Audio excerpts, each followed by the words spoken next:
Quiero pedirle por favor que vaya al libro de Juan, capítulo 6.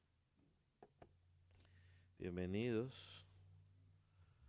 a los que están presentes, también a los que nos ven por las en línea. Bienvenidos.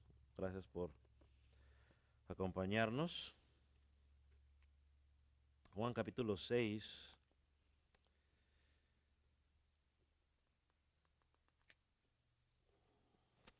Y dice, versículo 44, mis ovejas oyen mi voz, yo las conozco y me siguen.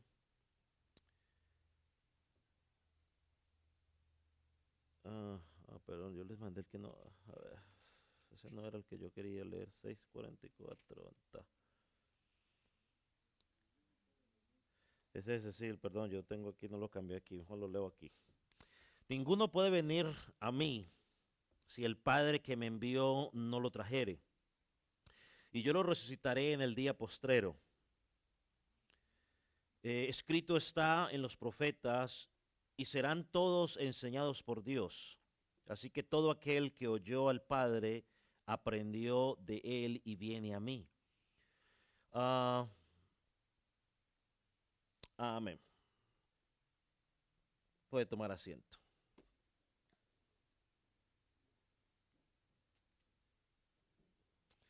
Vamos a terminar el estudio de la doctrina de la gracia, haciendo un pequeño resumen rápido para luego dar una aplicación práctica del por qué estudiar estas doctrinas. Yo he entendido que el tema ha sido difícil para algunos entenderlo en esta congregación, no solo en esta congregación, sino a lo largo de la historia, porque pues todos de una u otra manera tenemos un punto de vista teológico o nos han enseñado alguna cosa y muchas veces cuando vamos a estudiar la palabra la miramos bajo la luz de lo que hemos aprendido y no bajo lo que el pasaje quiere decirnos. Lo miramos bajo la teología que tenemos y no dejamos que la Biblia hable. Entonces eso nos da un conflicto. Pero al mismo tiempo también quiero darle gracias, ¿no?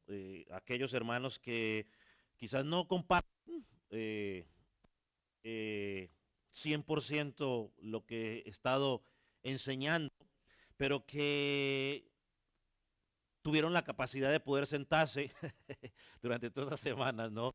Y escuchar, ¿no? La postura. Así que quiero darle gracias a esos hermanos que tomaron esa postura de decir, bueno, pues no estoy muy de acuerdo, pero venga, vamos a escuchar por lo menos qué es lo que me tiene que decir y compararlo con lo que usted sabe. Entonces mi recomendación sincera es pues simplemente ya usted escuchó, ahora tómelo y compárelo con lo que usted ha aprendido y ya usted sacará sus conclusiones. Pero en el pasaje que acabamos de leer, nos encontramos a Cristo que se da a conocer como el pan de vida que cayó del cielo.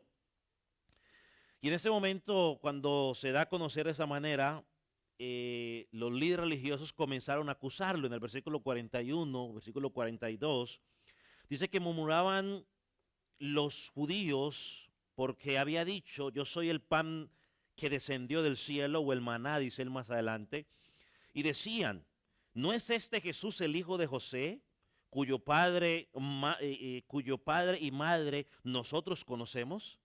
¿Cómo pues dice este, del cielo he descendido? Ellos criticaban básicamente dos cosas de Jesús. Primero, que no podían creer que, ¿cómo así que él es el pan o el maná que descendió del cielo? Y cuando ellos escuchaban el pan o el maná que descendió del cielo, ellos se transportaban automáticamente ¿a dónde? Al tiempo cuando Dios proveyó alimento, ¿no? Y segundo, ellos decían, bueno, y este no es pues el hijo de José y María, dos personas que usted y yo conocemos. ¿Cómo va a salir él con el cuento de que él desciende del cielo? A lo bajo ese contexto de murmuración, bajo ese contexto de incredulidad, es que Cristo responde para dejarles claro cuál es la razón de su incredulidad. Y hoy quiero terminar, digamos, de hablar de las doctrinas de la gracia, usando las mismas palabras del Señor Jesús. Porque así podemos mirar de que estas doctrinas, a la pregunta dice, ¿y qué es doctrina? Bueno, enseñanzas, doctrina o enseñanzas. Estas enseñanzas o doctrinas están fundamentadas en las mismas palabras que Jesucristo dijo. Entonces lo vamos a repasar rápidamente. Quiero dedicar quizás unos 5 minutos a cada una de ellos. Pero la idea es poder hablar al final de una aplicación a nuestros días. Entonces la primera fue la depravación radical. Y en el versículo 44 encontramos que Jesús dice, ninguno puede venir a mí. Claramente dice Jesús aquí, ninguna persona puede venir a mí. Por el contexto del pasaje, sabemos que este pueblo estaba en incredulidad. ¿Y qué estaban cuestionando de Cristo? Estaban cuestionando lo que Cristo estaba haciendo, estaban cuestionando lo que Cristo estaba enseñando y estaban cuestionando todo lo que Cristo era. En ese contexto, Cristo le dice, ninguno puede venir a mí. Esta frase, ninguno puede venir a mí, nos habla de la incapacidad del ser humano para acercarse a Dios. El hombre, por su naturaleza, por su pecado, lo único que quiere hacer es alejarse de Dios. Y eso lo vemos en Adán y Eva. Cuando Adán y Eva pecaron, ustedes recuerdan, ¿cuál fue la primera reacción de ellos, no? Luego de verse desnudos y todo lo demás. La primera reacción de ellos, o cuando escucharon la voz de Dios, ¿qué fue lo primero que hicieron cuando escucharon la voz de Dios? Salieron corriendo a alejarse o esconderse de Dios. Segunda cosa que hicieron fue tratar de resolver su pecado por sus propias fuerzas. Dice que trataron de construir unos vestidos con estas matas de higuera. Y otra tercera cosa que hicieron cuando fueron confrontados con su pecado, ¿qué hicieron? Trataron de justificarse. Todos empezaron a justificarse. El uno se justificó con el otro y bueno, entonces, y desde ese momento hasta nuestros días, y si Cristo no viene mañana, hasta mañana o hasta 20 años, los seres humanos por naturaleza siempre hacemos lo mismo. El hombre no busca a Dios por sí mismo y esa es la esencia de la doctrina de la depravación del hombre, ¿no? Que está diciendo que el hombre fue afectado en sus sentimientos, en sus emociones, en su voluntad y el hombre no busca a Dios. Charles Spurgeon, un predicador de Inglaterra del siglo XVI, creo, dijo lo siguiente sobre este pasaje. Por la caída y por nuestro propio pecado, la naturaleza humana quedó tan degradada, tan corrompida, que para el hombre es incapaz de venir a Cristo sin el auxilio del Espíritu Santo de Dios. O sea, el pecado ha corrompido tanto al hombre que el hombre no busca a Dios por sí solo. Así que ni Cristo ni los apóstoles enseñaron que el hombre era bueno. El hombre es pecador, el hombre está separado de Dios, eso es lo que conoce como muerte espiritual y esa es la razón por la cual no puede venir a Cristo. El hombre, estamos tan corrompidos por nuestro pecado que todos los que estamos acá, antes de llegar a Cristo pensábamos que éramos buenos. Todos decíamos, no, es que yo soy bueno, yo soy buena persona. El pecado nos hace creer que tenemos méritos con Dios. Y Roma nos ha ayudado porque Roma nos ha dicho, ¿no?, que si usted hace ciertas cositas, eso le ayuda para que usted gane puntos con Dios. Y por naturaleza, el pecado siempre nos lleva a rechazar el evangelio. Entonces, ¿por qué? Porque las palabras de Jesucristo revelan nuestra maldad. Entonces, cuando vemos hoy a la gente buscar a Dios, porque nos parece que están buscando a Dios, y nosotros decimos, pues, que está buscando a Dios. No, muchas veces la gente no está buscando a Dios. Lo que están buscando de Dios son las bendiciones de Dios. Dios se ha convertido en el medio para alcanzar sus deseos egoístas, y por eso pensamos nosotros o asumimos que el hombre está buscando a Dios, pero en realidad el hombre no está buscando la gloria de Dios. No está buscando de que Dios sea honrado, está buscando de que Dios le dé salud, dinero, le mejore la situación económica o lo que sea. Entonces el hombre está muerto en delitos y pecados y hablamos bastante sobre eso. La Biblia en Romanos 3:10 no tiene que buscarlo, solo lo voy a decir. Dice, no hay ni un solo hombre justo, no hay uno solo bueno, no hay quien busque a Dios. Romanos 8:7 dice que el hombre está enemistado ¿con quién? Con Dios. 1 Corintios 2:14 dice, el hombre natural o muerto no percibe las cosas espirituales, para él son locura. 2 Corintios 4:3 dice que el evangelio a los que se pierden está encubierto, o sea, está tapado para ellos. Y Romanos 4:17 nos dice que no andemos como los gentiles, porque los gentiles andan en la vanidad de la mente. O sea, esa es una radiografía rápida de lo que el hombre es a causa del pecado. Por eso Cristo dice, ninguno puede venir a mí si el Padre no lo trajera. Ahora déjeme leerle esa versión rápidamente en la nueva traducción, en la traducción lenguaje actual. Creo que ese no va a salir con ustedes porque no lo tenía anotado, pero antes de salir estaba volviendo a repasar los versículos y me puse a leer otras versiones y me gustó cómo lo traduce. Este mismo versículo en la versión traducción lenguaje actual dice, Dios, mi Padre me envió. Y si mi Padre no lo quiere, dice, si mi Padre no lo quiere, nadie puede ser mi seguidor. Y cuando llegue el fin, yo haré que mis seguidores vuelvan a vivir para que estén con Dios para siempre. Si mi Padre no lo quiere, nadie puede ser mi seguidor. Si Él no quiere. Ahora yo le hago una pregunta para reflexionar, no para que me la conteste ahora, sino para reflexionar. ¿Por qué usted creyó y otras personas no creen si les predicaron el mismo evangelio, el mismo mensaje? ¿Por qué usted sí creyó? ¿Y por qué otras personas no creen? Y es una pregunta que me gusta hacer a los que, me gusta hacerla a veces cuando hablo sobre el tema con alguien, me gusta hacerle esa pregunta, a ver, porque la respuesta lo va a llevar a usted a entender muchas cosas. ¿Por qué usted sí creyó? Bueno, si es que ha creído, no sé si ha creído, pero si usted creyó, ¿por qué usted sí creyó y por qué otros no creen? Si les predicaron el mismo evangelio.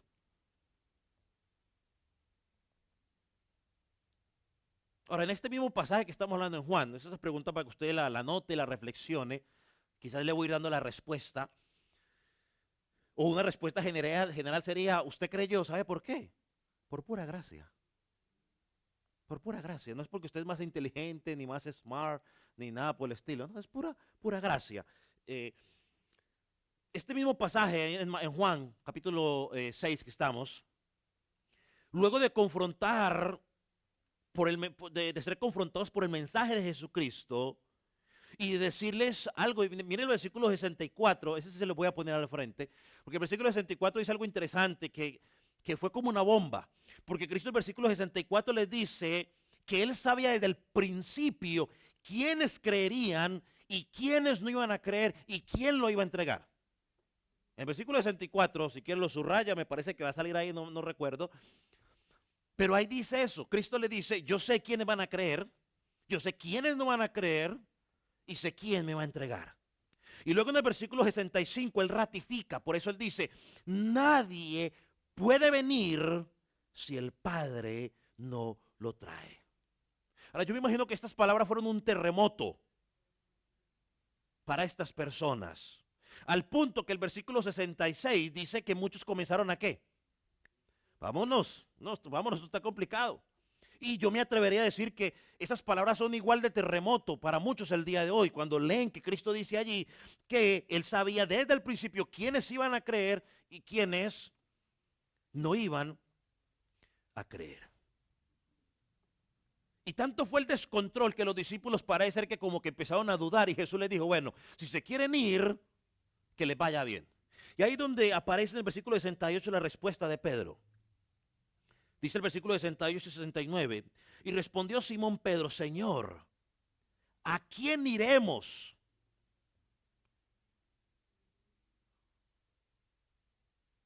Tú tienes palabras de vida eterna, y nosotros hemos creído y conocemos que tú eres el Cristo, el Hijo del Dios viviente. Bueno, esta respuesta me deja ver que los ojos del apóstol Pedro estaban abiertos por la gracia y la misericordia de Dios. Mientras muchos estaban allí por los intereses, por las cosas materiales, las verdaderas ovejas de Jesucristo estaban allí porque Cristo tenía palabras de vida eterna. Ahora vaya a Mateo capítulo 16 rápidamente, porque hay otro episodio donde Jesús les pregunta, y ustedes, después de preguntar, ¿qué piensa la gente que soy yo? Y les pregunta a ellos, ¿y ustedes quién dicen que soy yo? Y luego la respuesta de Pedro, versículo 16, respondió Simón Pedro y dijo, tú eres el Cristo, el Hijo del Dios viviente. Ahora, la respuesta de Pedro es sorprendente, ¿cierto que sí? Wow, tú eres el Cristo, el Hijo del Dios viviente. Alabado sea el Señor. Pero la respuesta de Cristo me parece a mí aún más sorprendente. Y la respuesta de Cristo nos sirve para sustentar lo que estamos diciendo. No de que el pasaje esté hablando de salvación. Ojo, no quiero pensar, el pasaje no está hablando de salvación, pero lo quiero llevar ahí para que usted mire que nos va a sustentar o nos ayuda a entender la depravación del corazón del hombre. Jesús respondió, versículo 17. Entonces respondió Jesús, bienaventurado eres Simón, hijo de Jonás. ¿Por qué? No te reveló carne ni sangre, sino ¿quién?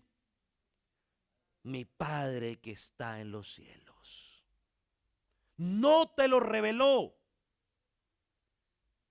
¿Cuál era esa revelación? Bueno, lo que podemos añadir ahí, lo que Pedro dijo en en Juan 6:68, Señor, ¿a quién iremos si solo tú tienes palabras de vida eterna? Nosotros hemos creído que tú eres el Cristo. Y aquí estas palabras donde le dice, tú eres el Cristo, el Hijo del Dios viviente. Hermano, esas dos declaraciones no pudieron salir de un corazón de la mente de Pedro. Esas palabras tuvieron que salir, como dice Jesucristo, de la intervención ¿de quién? De Dios.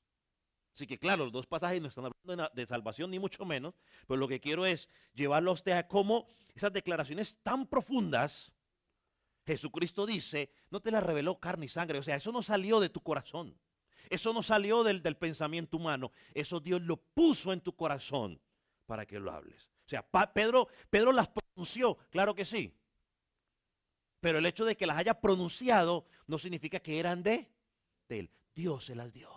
Es como cuando decimos que Dios inspiró a los escritores. Todos sabemos que lo que estamos diciendo es que esas palabras Dios las puso en ellos para que ellos actuaran. O sea, Dios los usó a ellos.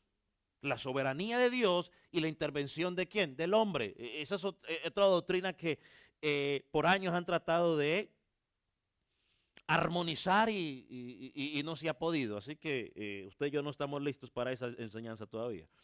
Así que somos salvos, o usted es salvo, usted creyó en que Jesucristo es el Señor, porque Dios Padre lo reveló por su gracia a su corazón. Porque Dios te abrió los ojos. No fue producto ni de tu capacidad, no fue producto ni de tu entendimiento, es el resultado de un trabajo interno de Dios en tu corazón. Entonces pudiste decir, Jesús, yo creo en ti. Porque es Cristo el que resucita un cadáver. Recuerde, estábamos muertos. Juan 5:21 dice lo siguiente. Porque como el Padre levantó a los muertos. Juan 5:21. Porque como el Padre levanta a los muertos y les da vida, así también el Hijo a los que quiere da vida. ¿El Hijo da vida a quiénes? A los que quiere. No le da vida a todo el mundo. Él da vida a los que Él quiere. Hermano, cuando nosotros entendemos y aceptamos que el hombre es malo, que la mujer es mala, eso nos lleva a reconocer que necesitamos la segunda doctrina, ¿no? Que es absolutamente necesaria, y es la elección soberana, o la elección, sí, soberana. Versículo 44, una vez más. Como el hombre está muerto en delitos y pecados, y la Biblia dice que la paga del pecado es la muerte, hay dos opciones. o todos son condenados o Dios decide salvar a algunos. Y aquí es donde comenzó el dolor de cabeza para muchos, porque empiezan los conflictos, ¿no? Pero por la escritura, yo estoy convencido que Dios decidió en su soberanía salvar a algunos y no a todo el mundo, porque si vuelvo y digo, si Cristo hubiera salvado a todo el mundo, hermano, todos del mundo tendría que estar llegando a los pies de Cristo y no están llegando a los pies de Cristo. Entonces, hermanos, la doctrina de la elección soberana o la predestinación, como usted la quiera llamar, no se puede negar porque es una doctrina bíblica. En Efesios lo habla, Romanos lo habla, de que fuimos predestinados. El problema empieza en cómo entendemos cómo se lleva a cabo esa predestinación. La enseñanza que yo le di a ustedes, en esencia lo que dice es que la elección de Dios se basa en Dios y no en los méritos del hombre. Dios eligió a los que Él quiso porque Él quiso y no por el mérito del hombre. ¿Quiénes son esos elegidos? Solo sabe Dios. Ni a usted ni a mí nos toca averiguar quiénes son. Dios en su amor, en su gracia y en su misericordia, Él escoge al que Él quiere. Regresamos al versículo 44. Dice nuevamente, ninguno puede venir a mí, y mire cómo sigue, si el Padre que me envió no lo trajere. Está muerto el hombre. Y cuando decimos que el hombre está muerto en delitos y pecados, lo que estamos diciendo es que espiritualmente está separado ¿de quién? De Dios. Y tan crítica era la situación que si Dios no hubiera intervenido, usted y yo seguiríamos en el mismo camino de perdición. Y cuando esa palabra lo trajere, lo arrastrare, leía yo sobre un debate que había de unos teólogos hace unos años sobre este tema, y uno de los teólogos que defendía la postura de que el hombre puede llegar por sí solo, le dijo al otro teólogo que sostenía lo que yo estoy enseñando, le dijo, mire, pero ¿no sabe usted que ese verbo se usa para sacar agua del pozo? Y este teólogo dijo, me sorprendió con eso porque no había escuchado yo nunca eso. Pero él dijo, pero yo le hago una pregunta a usted. ¿Y usted cree que el agua sale de allá sola? No, usted tiene que bajar alguna cuestión y arrastrarla. O sea, el agua no le va a llegar. Usted no va a decir, agua sale y el agua sale. Hay que arrastrarla, ¿no? Entonces, dice ahí, si el Padre que me envió no lo trajere, ninguno puede venir a mí. Ahora, recuerde Efesios, ¿no? Efesios 1:4. Dice que fuimos escogidos desde antes de la fundación del mundo para hacer ¿qué? Sin mancha, santos delante de Dios. Ahora vamos a mirar algunos versículos. Mateo 11:25. Voy a tratar de irlo rápido. Mateo 11:25 para que ella misma nos hable en cuanto a este punto de la elección soberana. Mateo 11:25 dice, en aquel tiempo respondió Jesús y dijo, te alabo Padre, Señor del cielo y de la tierra, porque escondiste estas cosas a los sabios y los entendidos y las revelaste a los hijos. Dios revela y Dios esconde. Ahora, ¿qué es lo que está haciendo Dios aquí? Como un contraste. ¿Quiénes son esos sabios y esos entendidos? ¿Y quiénes son esos niños? ¿Ah? El contraste que puedo mirar aquí, o el sarcasmo, digamos, que puede estar haciendo Jesucristo, es que los sabios y los entendidos eran los líderes religiosos, que creían que las sabían todas. Y esos niños, pues simplemente eran los seguidores de Jesucristo, aquellos otros que pues, no tenían todo ese nivel de educación que tenían los otros. Y Jesucristo dice, te alabo porque tú le escondiste a ellos, pero le revelaste a otros. Así que Dios esconde y Dios revela. Algunos dicen que no, pero bueno, la Biblia lo dice. Mateos 13:11, lo mismo. Respondiendo le dijo, porque a vosotros os es dado saber los misterios del reino de los cielos, mas a ellos no les es dado. Una vez más, a unos Dios les revela quién es Dios y a otros no. Y eso lo vimos Claramente cuando escogió el pueblo de Israel, dice que de ellos eran las promesas. Yo le pregunto, si escogió al pueblo de Israel, ¿qué pasó con el resto de los pueblos? Cuando estaban en Egipto, ¿por qué murieron los hijos del faraón? De los egipcios. Bueno, pastor, porque no pusieron el tintel de la cosa. Bueno, ¿y por qué no pusieron la sangre en los tinteles? ¿Por qué no la pusieron? Porque ellos no sabían que eso iba a pasar. A uno les reveló y a otros les escondió las cosas. Mateo 20, 16 y 22, 14, los dos eventualmente dicen lo mismo. Dice, porque muchos son los llamados. ¿Y qué dice? Pocos son los escogidos. Hermano, el evangelio es predicado por todo el mundo, a todos los hombres. Es más, ahora por las redes sociales pues se predica por todos lados. Tengo entendido por ahí que una vez nos vieron por allá en España, imagínense. Por allá en España nos vieron una vez más. Por allá en Venezuela nos ven de vez en cuando, en México también, por ahí de vez en cuando nos ven. O sea, se predica a todo lado. Pero, hermano, no todos responden a ese evangelio. ¿Por qué? Porque dice que muchos son llamados y pocos los que escogidos. Es una verdad que algunos no pueden digerir ni entender, pero eso no significa que no siga siendo verdad. Mateo 24, 31. Y enviará a sus ángeles con voz de trompeta y juntará a quienes, a sus escogidos de los cuatro vientos, desde el extremo del cielo hasta el otro. Hermanos, Cristo en su segunda venida enviará a sus ángeles a que levante a aquellos que fueron elegidos por la gracia del Padre. Mateo 25, 34. Entonces el rey dirá a los de la derecha, venid, benditos de mi Padre, heredad del reino, preparado para vosotros, ¿cuándo? Desde la fundación del mundo. O sea, vuelvo y le digo, Dios no improvisa. Y Juan 6:39, y está la voluntad del Padre, el que me envió. ¿Cuál es la voluntad? Que de todo lo que me diere, yo no pierda yo nada, sino que le resucitaré en el día postrero. Hermanos, hay un grupo con nombre y apellido que ha sido entregado a Cristo. Yo creo en la palabra. La Biblia dice que los que están escritos en el libro en el libro de la vida fueron escritos ¿desde cuándo? Desde antes. Dios no anda escribiendo nombres ahora, a ver, no, mañana yo borro y no. Él ya están escritos y eso lo dice la Biblia. Eso no es invento mío ni de ningún teólogo para ustedes. Ya está escrito.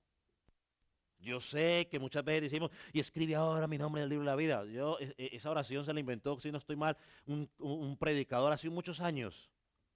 Pero eso no tiene sustento bíblico. Jesucristo no enseñó eso, los apóstoles no enseñaron eso, los padres de la primera iglesia tampoco enseñaron eso. Por lo tanto, no tenemos que enseñarlo. Juan 18, 9. Para que se cumpliese aquello que fue dicho, de los que me diste, no perdí ninguno. Entonces, claramente vemos en las palabras del Señor Jesucristo que la doctrina de la elección de la elección soberana, es bíblica. Y que Dios elige soberanamente sin la intervención del hombre. Ahora, si usted duda sobre este tema, yo lo animo a que quizás estudie un poco la historia de la iglesia, pero la iglesia siempre había enseñado esto, hasta que simplemente algunos hombres empezaron a dudar de esta enseñanza y dijeron, no. Dios escoge en base al preconocimiento. Y uno de los pasajes que más usan es 1 de Pedro 1:3. 1 de Pedro 1:3 es uno de los que más pasa. Ahora, yo lo reto a usted, vaya a leer. Y ese pasaje, lo único que dice ahí es que elegidos según la presciencia de Dios. Ahí no dice que fueron escogidos en base a las obras que Dios vio que usted iba a hacer. A la presciencia de Dios. O sea, a lo que Dios conocía de antemano. No podemos decir que Dios lo eligió a usted en base a lo que Él vio que usted iba a hacer, porque eso nos deja por lo menos 3 problemas doctrinales. Primero, pone en tela de juicio la omnisciencia de Dios. ¿Qué significa eso, pastor? Hermanos, Dios no aprende. Dios no tiene que ir al futuro para mirar qué va a pasar. Dios todo lo supo en un instante. Segundo problema que nos deja, esta forma de pensar niega la depravación radical del hombre. O sea, niega de que el hombre está muerto de delitos y pecados. Porque entonces la persona no puede abrazar a Cristo sin que Dios mismo lo traiga a él. Y tercero, niega que la salvación sea por pura gracia. Si Dios vio en el futuro que usted iba a creer y por eso lo escogió o lo eligió, entonces estamos negando que la salvación sea por gracia. Lo hizo porque Él vio que usted lo iba a hacer y la Biblia no enseña eso. Por ejemplo, Romanos 9, yo sé que es otro capítulo que ha sido de dificultad para algunos, pasaje, pero si usted lee Romanos 9 con calma en diferentes versiones, tranquilo, si le puede quitar los versículos mejor, los números que diga versículos mejor. Si Pablo hubiera creído que Dios nos eligió en base a lo que Dios vio en nosotros, ese hubiera sido un pasaje perfecto para hablar de eso. Pero en el versículo 11, al contrario, él dice, no habían nacido, no habían hecho nada ni bueno ni malo, ni por las obras, no habían hecho ni nada bueno ni malo, y sin embargo Dios escogió ¿a quién? A Esaú. Y luego dice en el versículo, a Jacob. Y luego dice en el versículo 13, algo más poderoso, dice, a Esaú aborrecí y a Jacob amé. Y esta frase me gustó, algo que uno de los teólogos más prominentes de nuestros tiempos, Sproul, dijo lo siguiente sobre este pasaje. No tengo ningún problema en entender que Dios aborreció a Esaú. El problema que tengo es entender cómo pudo amar a Jacob. Yo pregunto, ¿era Jacob bueno? O sea, es que usted mira la vida de Jacob y Jacob era usurpador. Jacob, todo lo que usted quiera imaginar. Y Dios dice a él, amé. Entonces, hermano, no es por obras. No es que Dios vio, no, simplemente Dios decidió a quién elegir y a quién no. Entonces, aquí viene alguna pregunta. Si hay elección, ¿también hay reprobación? La respuesta es sí. ¿Qué pasa con los que no son elegidos? Bueno, se quedarán en la condición en la que están, muertos en delitos y pecados. Recuerde que todos los seres humanos están muertos en delitos y pecados. El que no está muerto en delitos y pecados es porque por gracia ha llegado a los pies ¿de quién? De Cristo. Y por si acaso, recuerde, el que se condena no es que Dios agarre personas buenas y las haga malas y luego las condene. No, eso no es esa doctrina. Tampoco es que el hombre es bueno y que el hombre está desesperado buscando a Dios y Dios no lo quiere recibir, tampoco. La palabra de Dios dice que todo aquel que el que a él llega, él no lo echa fuera. No, esa no es la respuesta. Hermano, y ya mostramos por pasajes, por varios pasajes bíblicos, de que esa doctrina es verdadera. O sea, el escogido y el que no es escogido, pues se va a condenar. Si quiere los pasajes me avise, luego se los mando, pero por cuestión de tiempo pues no los voy a leer, pero encuentra bastante en Proverbios, Tesalonicenses, Juan, Mateo, Apocalipsis 21, 27 y así sucesivamente. Entonces una vez más lo digo, yo no estoy diciendo que no debemos creer, no. La Biblia es clara en eso. El hombre debe creer. Nadie más va a creer por él. Y seguiré predicando eso, porque la Biblia enseña que el que cree tiene vida eterna. Pero la acción de creer, o sea, yo creo, es la respuesta a lo que Dios hizo en mi corazón. Nos vamos a la tercera doctrina, la expiación particular. Esta es otra de las doctrinas que también dio dolor de cabeza a muchos.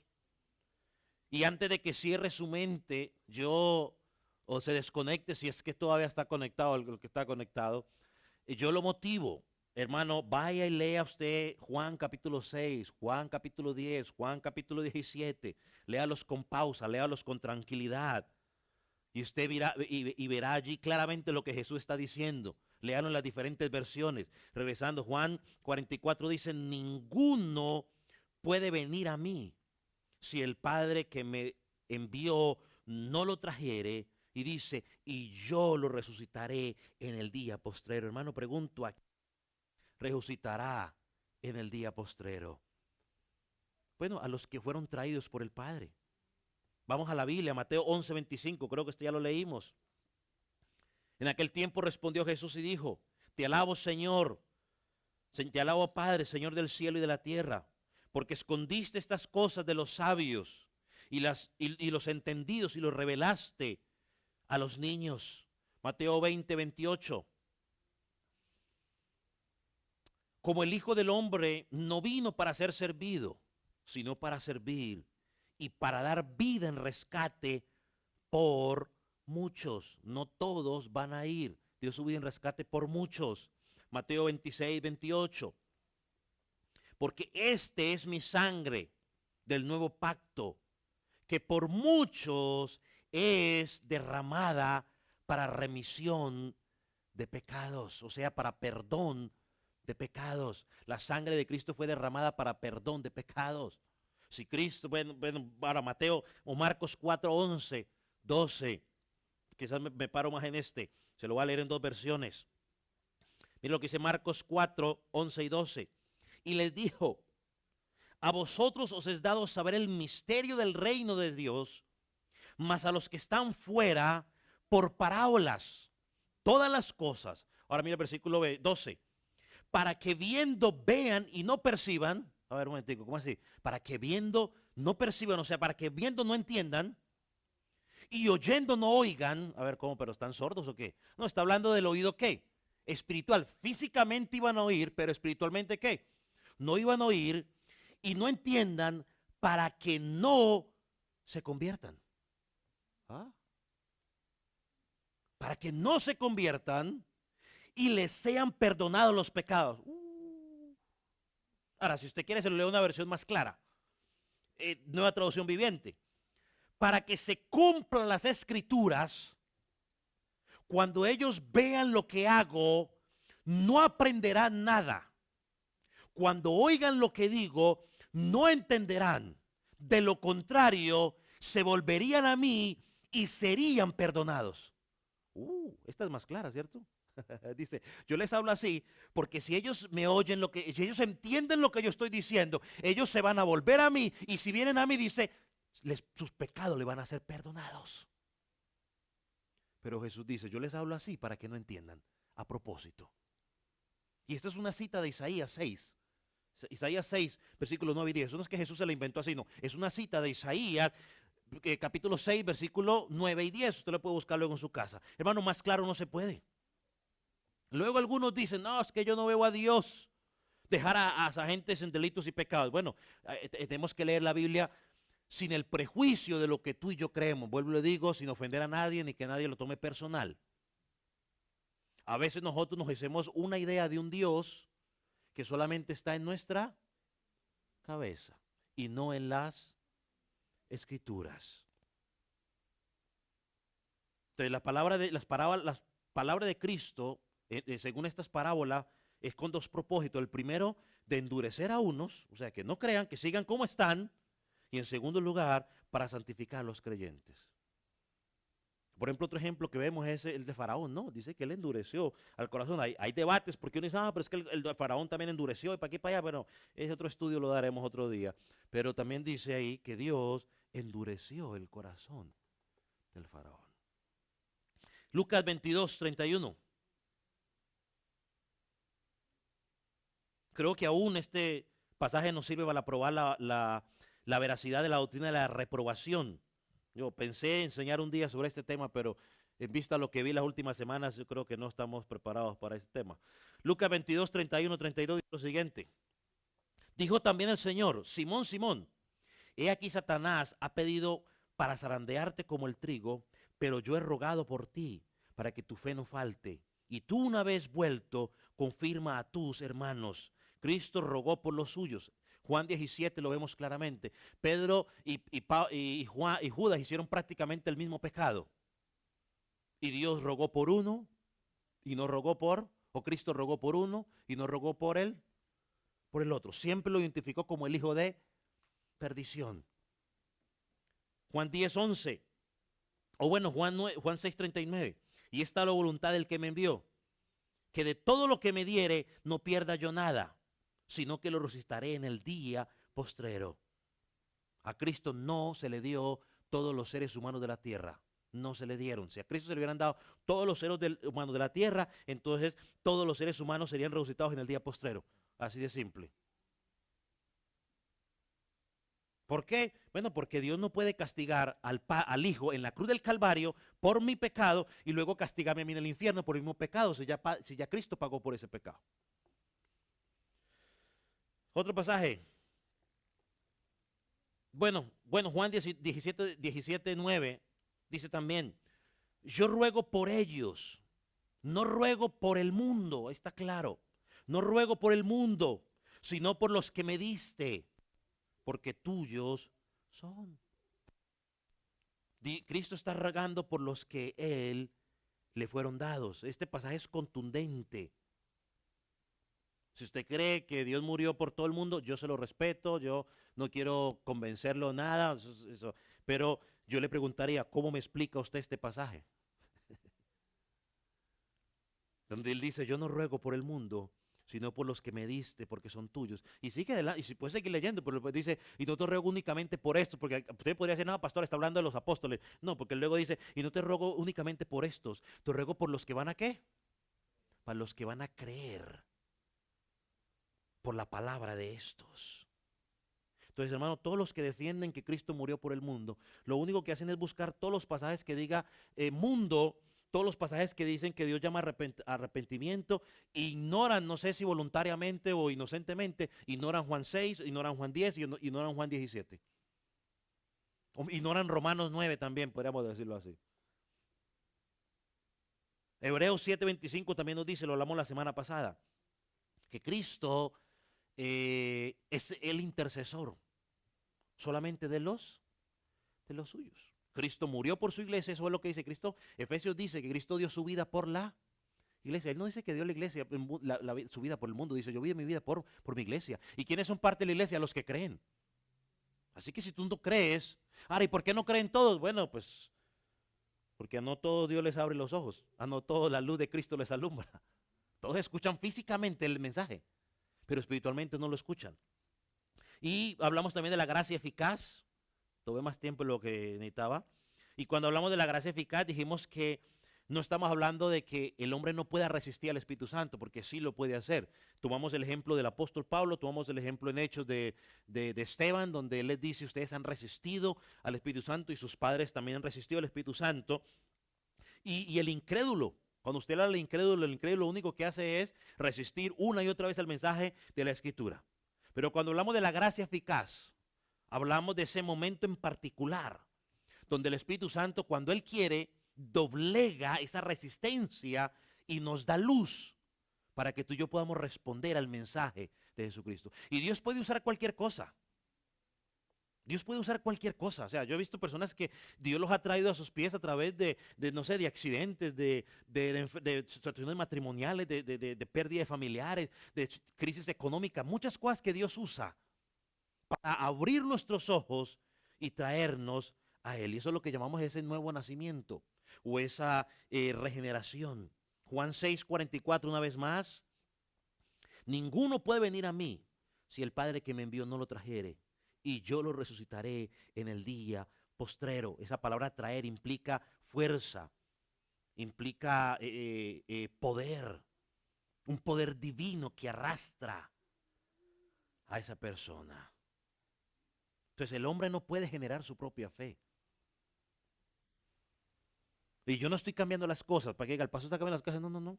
¿Demanda la Biblia, demanda Dios arrepentimiento del hombre? Sí.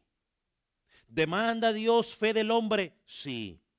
¿Demanda Dios creer? Sí. Juan 3:16 lo dice claramente, que Dios amó al mundo, que entregó a su Hijo, ¿para qué? Para que todo aquel que en Él cree no se pierda. Y el que no cree se condena. Así que no estamos cambiando las cosas.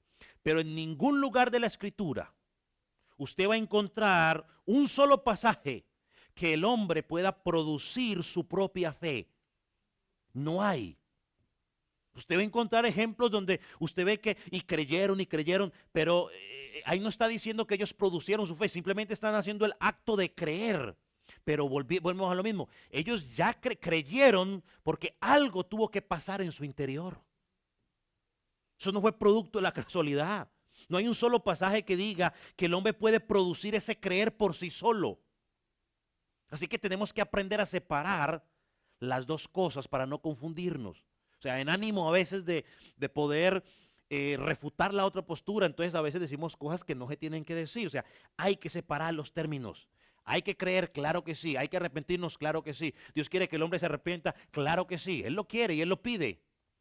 Pero cuando eso pasa, es producto de algo que Dios hizo, no del hombre.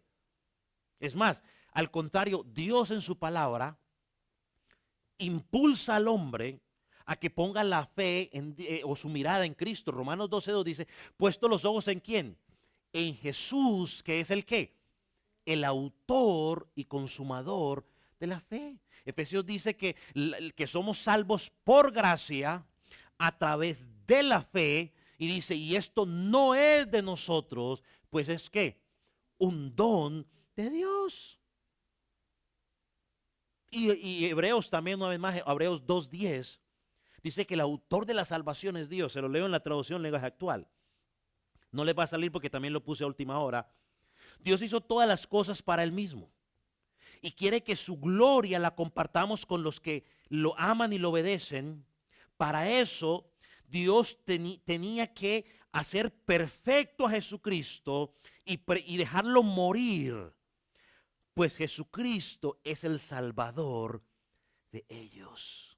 La salvación viene de Cristo, solo de Cristo. El hombre no crea su propia fe, el hombre no produce su propio creer, el hombre no crea su salvación. Cristo la regala, Efesios 2:8, y lo conocemos mucho. Versículo 45 de Juan una vez más. Escrito está en los profetas y serán todos enseñados por Dios. Todos serán enseñados por Dios, hermanos. Muchas personas escuchan el evangelio. Y eso lo podemos llamar como lo podemos definir como un llamado general o un llamado específico. Mientras se está haciendo ese llamado general de predicándole a todas las personas que están presentes o al que se nos presente, el Espíritu Santo hace un llamado particular o específico en el corazón de sus ovejas. O sea, hay un llamado general, sí, todo el mundo está, predique, acepte a Cristo, que venga Cristo. Sí, pero mientras está predicando la palabra de Dios, el Espíritu Santo hace un llamado específico a cada corazón, o al corazón que Él quiere en ese momento. Cuando dice serán enseñados por Dios, yo lo relaciono, ¿no?, con lo mismo que dijimos en Hechos 16:14 con Lidia, donde Dios preparó el corazón de Lidia. Dios hizo ese llamado específico allí, en el corazón de esta mujer, para que ella pudiera creer. Y la última doctrina que hablamos, que la tuvimos fresca, que estuvimos la semana pasada, fue la perseverancia de los santos. Donde dijimos, ¿no?, que el que comenzó la buena obra en nosotros la va a perfeccionar hasta el final, hermano. Dios en el pasado, Dios Padre te eligió. En el presente, Dios Padre a través del Espíritu Santo te está santificando, y en el día postrero Cristo prometió resucitarte. Versículo 47 de Juan: de cierto os digo, el que cree en mí tiene vida eterna. No tendrá, no, tiene vida eterna. Esa vida durará ¿para qué? Para siempre. Versículo 44 que leímos hace un rato dice, ninguno puede venir a mí si el Padre que me envió no lo trajere. Resucitaré en el día postrero. Juan 10 también dice, Juan 10, 28, 29, creo que estaba leyendo por equivocación al principio y lo estudiamos la semana pasada. Yo les doy vida, no perecerán jamás, nadie las arrebatará de mi mano. Mi Padre que me las dio es mayor que todos y nadie las puede arrebatar de la mano de mi Padre. Así que si estás en Cristo, vas a perseverar hasta el fin. Y yo vuelvo y digo algo que no dije la semana pasada, pero compartiendo con un creyente de la congregación me lo recordó. Hermano, el perseverar no es un requisito para ser salvo. El perseverar es un fruto de que eres salvo. O sea, no es un requisito. Y normalmente en las iglesias donde creen que la salvación se pierde, siempre dicen, es que tiene que perseverar. Mira, y dice persevera hasta el fin, porque si no perseveras, te pierdes. Y bueno, sí, dice ese pasaje. Pero hermano, el perseverar no es un requisito. Porque entonces yo digo, yo fui salvo porque perseveré. No es un requisito, es un fruto. Y yo persevero porque Dios me preserva en el interior a través de su Espíritu Santo, porque soy su oveja y todo lo que Él hace en mi vida, Él me preserva. Pero también es mi responsabilidad usar los medios de gracia que Él me dio. ¿Cuáles son los medios de gracia que Él me dio? Bueno, su palabra, la oración, la intimidad o la comunión con los hermanos en la congregación, el congregarme, todo eso son los medios que Dios utiliza, el estimularnos los unos a los otros, todos son los medios que Dios utiliza para preservarnos. Pero entonces nosotros somos los responsables. Nadie puede decir, bueno, como Dios, eso es perfecto, entonces yo me siento ahora que Dios haga el resto. Eso no trabaja así. Eso no es así. Es la responsabilidad nuestra. Esa es una de las doctrinas que, vuelvo y le digo, por muchos años han querido tratar de llegar a un consenso y no han sido llegar. La soberanía de Dios y la responsabilidad del hombre. ¿Hasta dónde está la soberanía de Dios y hasta dónde empieza o termina la responsabilidad del hombre? Así que eso es otro 20 pesos. Pero de que somos responsables, somos responsables. Ahorita que me acuerdo de una ilustración, yo hablaba con un hermano que le chocaron el carro hace unos días y dice que él llama a la persona para que tiene que pagar y la persona le contestó y le dijo, no, pero es que estoy aquí en mi casa, no estoy trabajando. Y el hermano le dijo, pues sí, yo sé que no está trabajando, pero pues que es su responsabilidad, es su responsabilidad, tiene que responsabilizarse. Hermano, así es nuestra responsabilidad, Dios nos ha dado responsabilidades y tenemos que asumirlas. O sea, no podemos ahora escudarnos, bueno, que Dios lo haga todo. No, o sea, Él pone el querer ahora. ¿Por qué es importante estudiar este tema? Yo creo que es alguna pregunta que todos hicieron desde el principio. ¿Por qué estudiar este tema, pastor, tan complicado y tan entendido? Mejor hubiéramos quedado en lo general y no hubiéramos evitado tanto conflicto. ¿Por qué estudiarlo? Bueno, déjeme dar algunas cosas rápidamente. Una, porque nos ayuda a comprender la verdadera condición del ser humano. El hombre está enemistado con Dios, el pecado ha afectado el intelecto del hombre, ha afectado la voluntad del hombre, ha afectado los pensamientos del hombre, los sentimientos del hombre. El diagnóstico de Dios para el hombre es crítico y esta doctrina nos permite entender eso. Segundo, la condición del hombre es descrita en Romanos tan precaria que por eso Dios diseñó un plan perfecto en torno de la vida, la muerte y la resurrección de Cristo para rescatar al hombre o algunos hombres de su precaria situación. Dios preparó ese plan donde el que se lleva la gloria de principio a fin es el hombre. Si en algún momento yo puedo decir es que yo soy salvo porque yo creí, yo soy salvo porque yo sí hice esto y lo otro, yo me estoy llevando la gloria. Usted puede decir yo creí, pero diga a consecuencia de que Dios me abrió los ojos. No se lleve la gloria a usted, la gloria es de Dios. Tercero, esta doctrina nos muestra que los seres humanos no somos tan buenos como nos imaginamos. La Biblia dice en Romanos 5:8 que Dios muestra su amor por nosotros, en que siendo aún pecadores, Cristo murió por nosotros. Estas doctrinas también nos llevan a doblegar el orgullo y promueve la humildad en nosotros. Miren, bueno, cuando el orgullo nos lleve a pensar que nosotros merecemos algo, que merecíamos la salvación, que éramos buenos, hermano, tenemos que entender que Dios nos sacó del lodo cenagoso. Como dice la palabra, de la desesperación. Hermano, recuerde que usted sin la gracia no es nada. Porque si yo le digo a usted, hermano, todo lo que usted tiene lo ha recibido de Dios, usted va a decir, amén, pastor, no tiene ningún problema, ¿cierto? Pero ¿por qué si yo le digo a usted, hermano, la salvación la recibió de Dios? ¿Por qué empiezan los problemas? Porque empieza la gente a decir, no, no, no, no, no, no, un momentico, pastor. Es que Dios vio que yo iba a creer. ¿Por qué? Si nada de lo que usted tiene, nada de lo que yo tengo,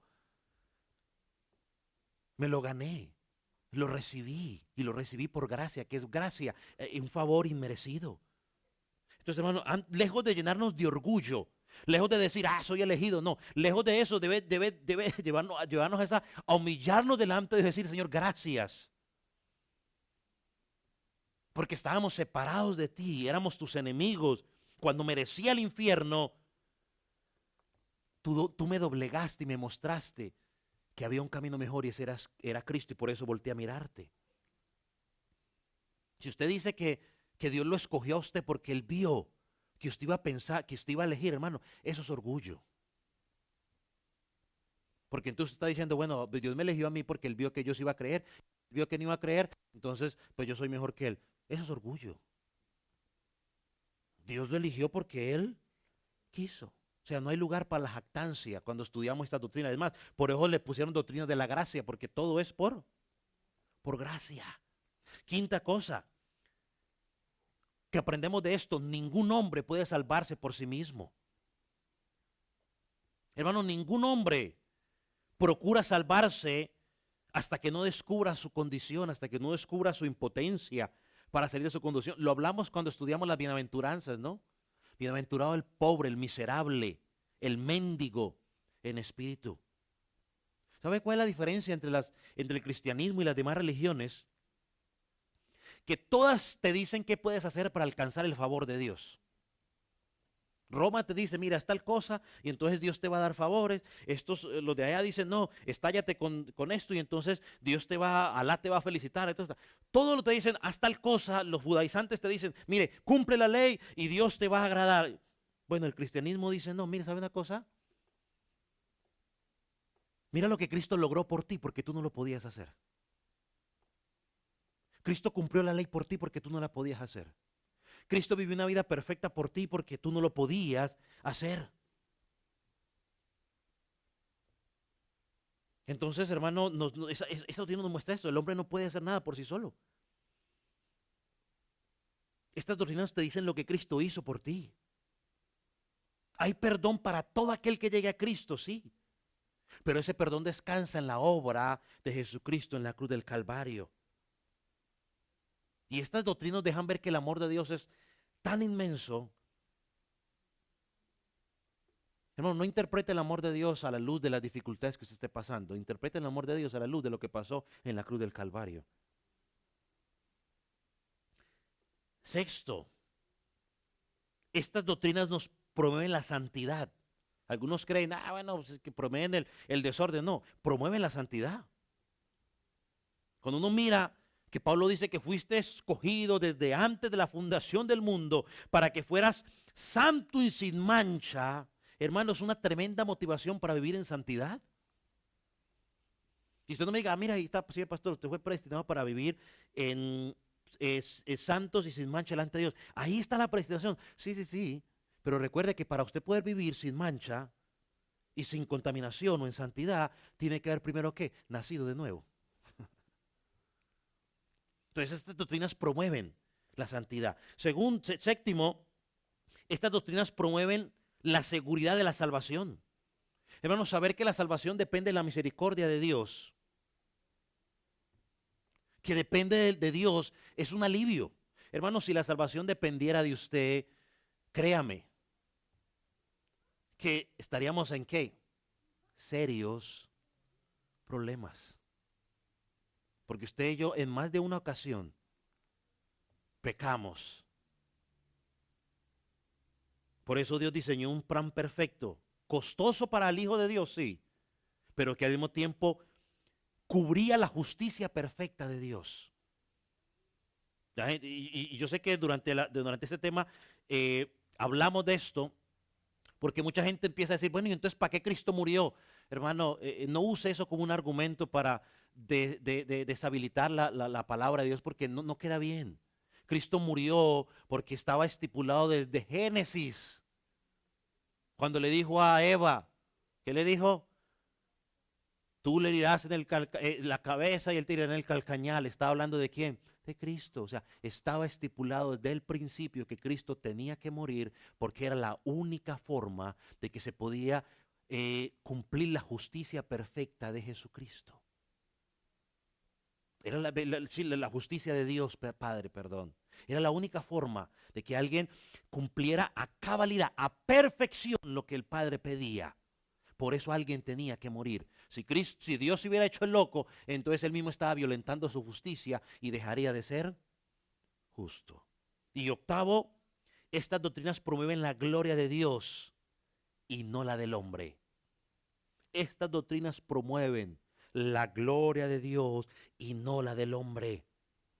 Hermano, precisamente porque no depende del hombre, no depende, como dice Romanos 9, ni del que corre, ni del que vuela, sino del que Dios tiene misericordia. Así que la salvación le compete única y exclusivamente a Dios, como hablamos en las doctrinas de las 5 solas, soli deo gloria, solo a Dios sea la gloria. En la salvación la gloria se la lleva a Dios. Y no la puede robar la salvación, la gloria a Dios. Creer que Dios te eligió, me escogió, porque yo hice algo, porque Él vio que yo iba a hacer algo, porque yo perseveré, porque yo hice esto y lo otro, hermano, es robarle la gloria a Dios. ¿Y sabe cómo termina el apóstol Pablo en el capítulo 11 de Romanos? Desde el capítulo 9 hasta el capítulo 11, esos 3 capítulos tratan con la dureza y explican toda esta doctrina. Pablo termina de la siguiente manera, versículo 33, dice: oh profundidad de la riqueza de la sabiduría y de la ciencia de Dios. Cuán insondables, o sea, cuán insondables son sus juicios e inescrutables sus caminos. 24. Porque ¿quién entendió la mente del Señor? ¿O quién fue su consejero? De hecho, hay un pasaje que muchos conocemos nosotros en Isaías. Dice que los pensamientos de Dios no son nuestros pensamientos. Versículo 35. ¿O quién le dio a él primero para que le fuese recompensado? Porque de él y por él y para él son todas las cosas. A él sea la gloria por los siglos. Alabado sea el Señor. Amén. Entonces, hermano, si usted está viendo este video todavía, o amigo, y está sin Cristo,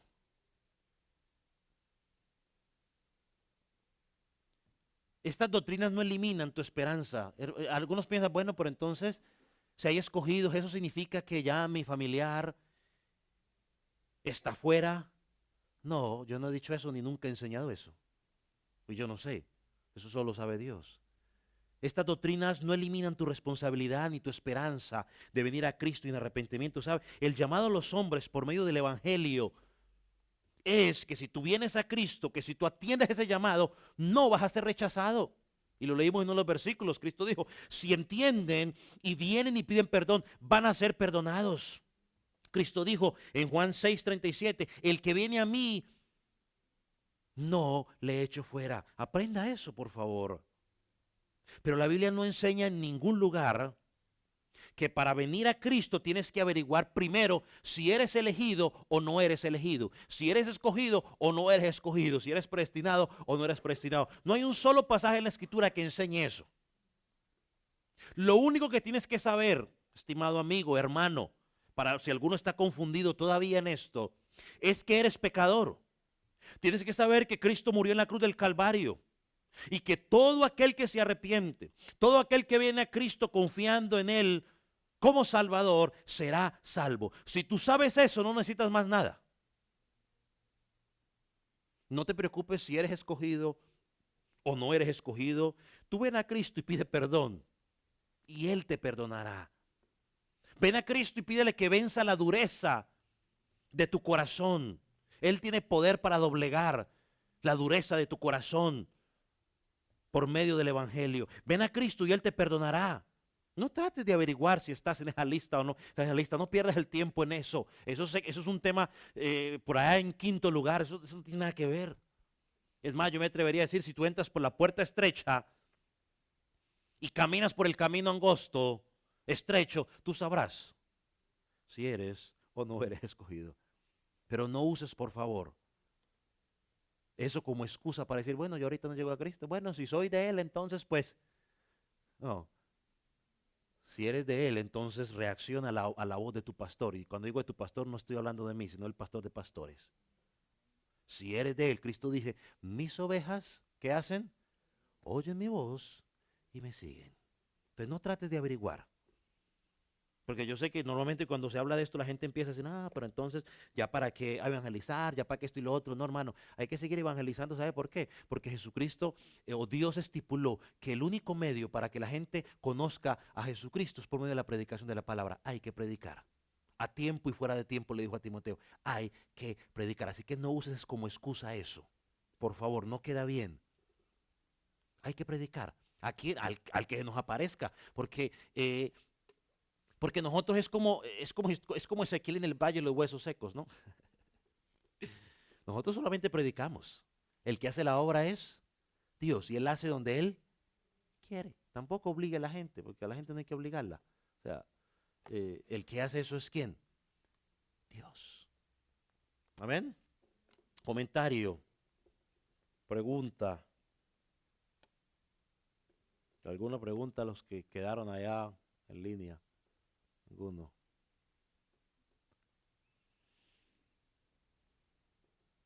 Ya descansaremos de este tema por un buen tiempo.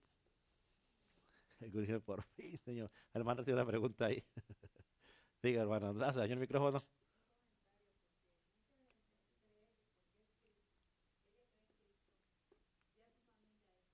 Ajá.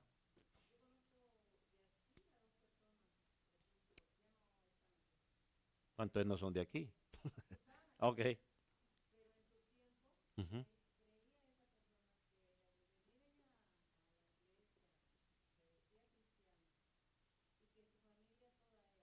ujú.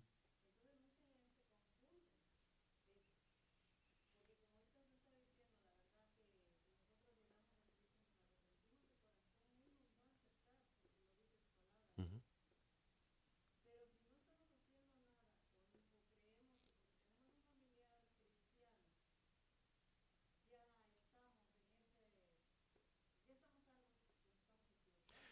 Sí, la hermana pregunta, los que quizás están en línea, el micrófono no funcionó hoy, es que algunos creen que porque ellos son salvos ya su familia es salva. Bueno, es una mala interpretación de lo que pasó con el carcelero de Filipo, donde Jesús le dice, donde Pablo dice, cree en el Señor Jesucristo, salvo tú y tu casa, ¿no? Entonces ellos agarran eso, que es una promesa para todo el mundo, o sea, es una mala interpretación, hermano. Eh, Cada quien a nivel personal tiene que llegar a reconocer a Cristo como Señor y Salvador. El hecho de que quizás yo conozca el Evangelio, hay una mayor oportunidad de que yo le predique a mi familia y que llegue a Jesucristo. Pero el hecho de que yo sea cristiano, eso no hace que mi familia ya sea cristiana, ¿no? O sea, porque yo soy cristiano, entonces mis hijos son cristianos, o ya, no, no, ellos tienen que confesar a Cristo un día. Yo, porque mi papá, cuando yo nací, pues era cristiano, mi mamá también, seguían a Jesucristo. Pero en un momento de mi vida yo tuve que tomar la decisión. Mi hermano tomó la decisión de llegar a los pies de Jesús. Entonces es personal. O sea, no es cuestión de que ya, o sea, si fuera, pues entonces eso no es por herencia, ¿no? No es por herencia que transmitimos herencia y no, no, no, eso no es así. Eso es una mala interpretación y esperamos en Dios que en algún momento Dios le pueda traer claridad a la gente y puedan entender que eso no es así de esa manera.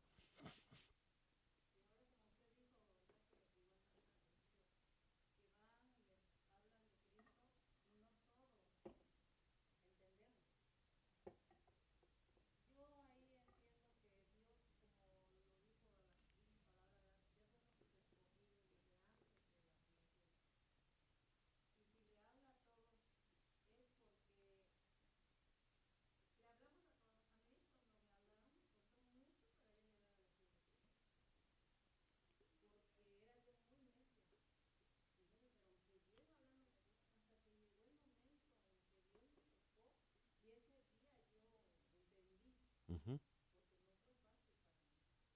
Sí, claro, eso es lo que hemos venido hablando en esta doctrina. O sea, muchos de los que están aquí les hablaron en varias ocasiones y su respuesta siempre era negativa, negativa. Y un día, cuando menos se lo esperaban, le predicaron el mismo mensaje y usted simplemente ese día sí se rindió a los pies de Jesucristo. ¿Qué fue? ¿Que ese día se levantó muy inteligente? No, simplemente Dios decidió ese día doblegar esa dureza de su corazón y permitirle ver la verdad de Jesucristo. Y hoy usted pudo confesarlo, llegar a él en fe y en arrepentimiento. Una vez más, usted lo expresó como resultado a algo que Cristo hizo en su corazón.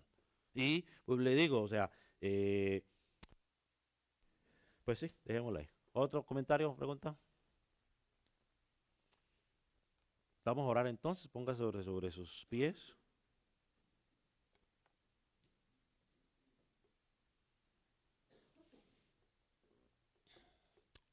Gracias, Señor, porque hoy podemos hacer la misma oración que Jesucristo hizo.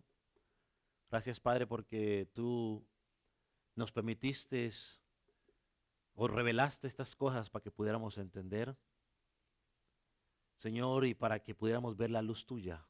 Hay otros que, a pesar de que se les habla tu palabra, todavía siguen en la dureza de su corazón. Señor, algunos quizás como dice Romanos 1, Señor, habiendo conocido a Dios, no te glorificaron y tú los has entregado a la depravación, a la dureza de su corazón.